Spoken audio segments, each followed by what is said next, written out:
Assalamualaikum. Bertemu lagi dengan Bu Debi dalam pembelajaran biologi. Kali ini kita akan mempelajari tentang difusi dan osmosis. Tapi sebelumnya jangan lupa berdoa ya. Semoga kita diberikan kemudahan dalam belajar kali ini. Jangan lupa juga untuk subscribe. Kemudian aktifkan notifikasi, like, dan klik the bell. Terima kasih. Oke, sekarang kita mulai dengan transport membran. Transport membran dibagi menjadi dua, yaitu transport pasif dan transport aktif. Transport pasif. Transport pasif memiliki ciri 1. Perpindahan molekul atau ion tanpa menggunakan energi sel. Ingat, tanpa menggunakan energi sel. Yang kedua, perpindahan molekul terjadi secara spontan dari konsentrasi tinggi ke konsentrasi rendah. Maksudnya adalah dari zat yang jumlahnya banyak ke zat yang jumlahnya lebih sedikit. Contohnya difusi, osmosis, dan difusi terfasilitasi.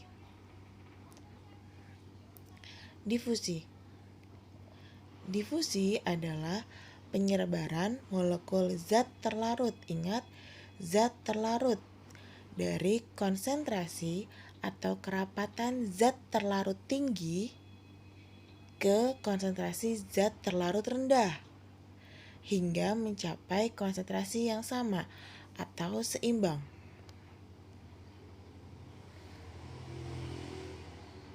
Contohnya, setetes parfum akan menyebar ke seluruh ruangan. Contoh lain, molekul dari sendok gula akan menyebar ke seluruh volume air di gelas. Berikut adalah simulasinya. Apabila segumpal sirup dimasukkan ke dalam gelas, maka molekul gula akan menyebar sedikit demi sedikit hingga mencapai kesetimbangan pada nomor 4. Gambar lainnya adalah terdapat molekul di sebelah kiri dan sebelah kanan terdapat air. Lama-kelamaan zat terlarutnya nanti akan menyebar ke bagian yang sedikit zat terlarutnya sehingga akan mencapai posisi setimbang. Difusi terbagi menjadi difusi biasa dan difusi terfasilitasi. Difusi biasa adalah difusi yang molekulnya melewati membran. Zatnya berupa O2, CO2, dan N2. Selain itu, ada juga zat yang bermolekul kecil seperti air, etanol, gliserol, dan urea.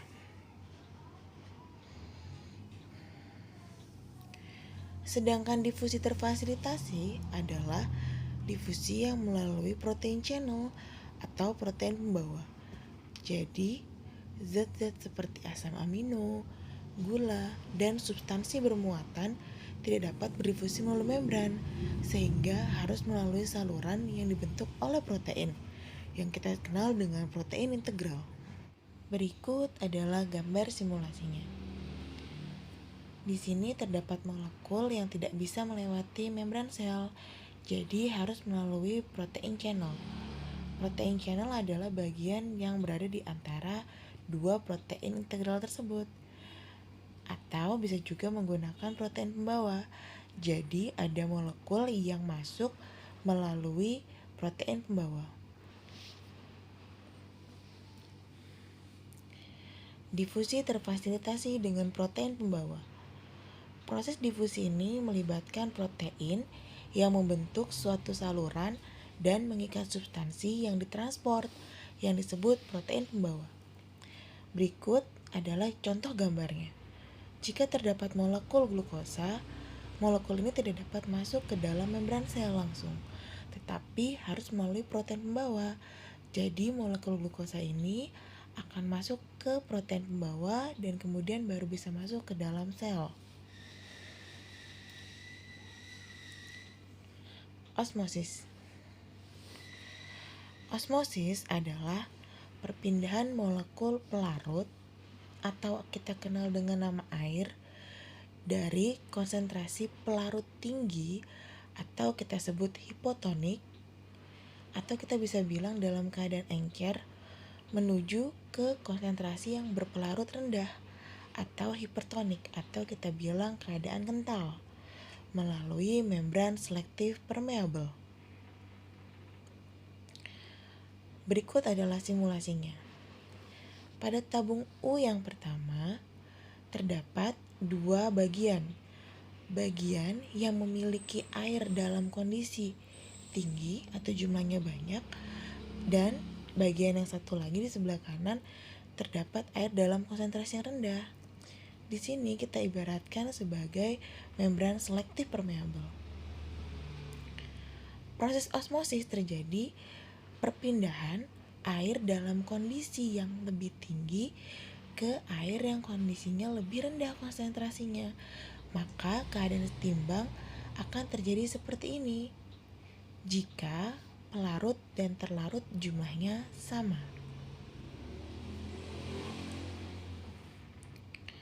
Osmosis mengakibatkan peristiwa yang berbeda pada sel hewan dan tumbuhan. Dalam keadaan normal, atau kita bilang dalam larutan isotonik, sel hewan atau sel darah akan berbentuk seperti ini. Dan sel tumbuhan akan berbentuk seperti ini. Jika masuk ke dalam larutan yang hipotonik, atau kita bilang kadar airnya jauh lebih tinggi dibandingkan dengan kadar terlarutnya, maka yang akan terjadi pada sel hewan akan terjadi proses hemolisis, atau air masuk ke dalam sel hewan. Hemolisis akan menyebabkan sel tersebut pecah, jadinya seperti ini, atau kita kenal peristiwanya jika di darah dikenal dengan nama hemolisis. Dan yang terjadi pada sel tumbuhan akan menyebabkan terjadinya turgid. Mengapa bisa jadi turgid? Karena terjadi kekakuan pada sel namun tidak menyebabkan pecah, disebabkan karena adanya dinding sel.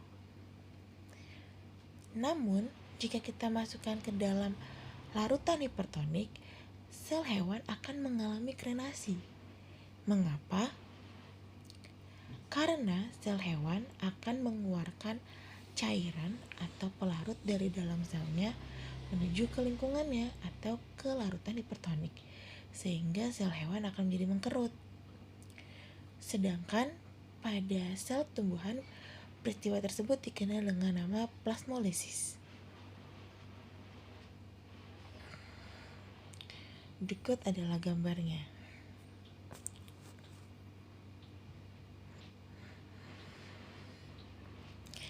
Sel hewan jika direndam dalam larutan hipertonis akan mengalami krenasi, tetapi jika direndam dalam larutan hipotonis akan membengkak. Sedangkan sel tumbuhan jika direndam dalam larutan hipertonis akan mengkerut, atau kita kenal nama plasmolisis. Sedangkan dalam larutan hipotonis akan membengkak, namun tidak pecah.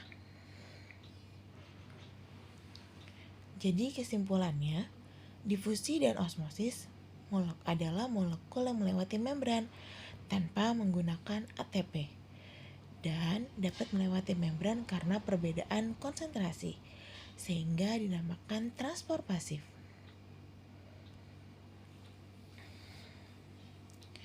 Transport aktif. Transport aktif adalah perpindahan molekul atau ion dengan menggunakan energi sel. Perpindahan molekul terjadi dengan cara menentang konsentrasi. Contohnya pompa natrium kalium, endositosis, dan eksositosis. Pompa natrium dan kalium tergolong transport aktif karena 1. Sel mengeluarkan energi untuk mengangkut kedua macam ion itu. Kedua, zat ini berpindah dari konsentrasi yang rendah ke konsentrasi yang tinggi. Berikut adalah gambar simulasi dari pompa natrium dan pompa kalium. Di sini terlihat ada extracellular fluid atau cairan di luar sel. Cairan di luar sel ternyata Na lebih tinggi dan K lebih rendah. Sedangkan di bagian dalam sel Na lebih rendah dan K lebih tinggi. Pompa natrium kalium ini nanti akan membawa Na yang lebih rendah konsentrasinya akan dikeluarkan ke bagian luar dari sel dengan bantuan ATP. Begitu pula sebaliknya, K yang lebih rendah dari bagian luar akan masuk dan dibawa ke dalam ke bagian yang lebih tinggi konsentrasinya dibandingkan di bagian luar sel. Selanjutnya ada endositosis dan eksositosis. Endositosis adalah pemasukan zat ke dalam sel. Contohnya fagositosis dan pinositosis. Sedangkan eksositosis adalah pengeluaran zat dari sel. Contohnya sekresi enzim pencernaan ke dalam usus. Berikut adalah simulasi dari endositosis. Terdapat 3 jenis. Ada fagositosis, pinositosis, dan juga endositosis yang diperantai oleh membran. Fagositosis adalah endositosis yang membawa partikel padat. Sedangkan untuk pinositosis adalah endositosis yang membawa cairan ekstraseluler. Dan yang terakhir terdapat endositosis yang diperantarai oleh reseptor. Jadi ada beberapa zat yang ketika masuk ke dalam sel harus melalui perantara. Berikut adalah gambar endositosis dan eksositosis di dalam sel. Partikel makanan akan masuk melalui proses endositosis. Kemudian di dalam sel akan bersatu dengan lisosom dan mengalami pencernaan intrasel. Setelah dicerna, bagian yang tidak berguna akan dikeluarkan melalui proses eksositosis. Mari kita review sejenak. Difusi adalah pergerakan titik-titik. Konsentrasi dari zat pelarut atau terlarut.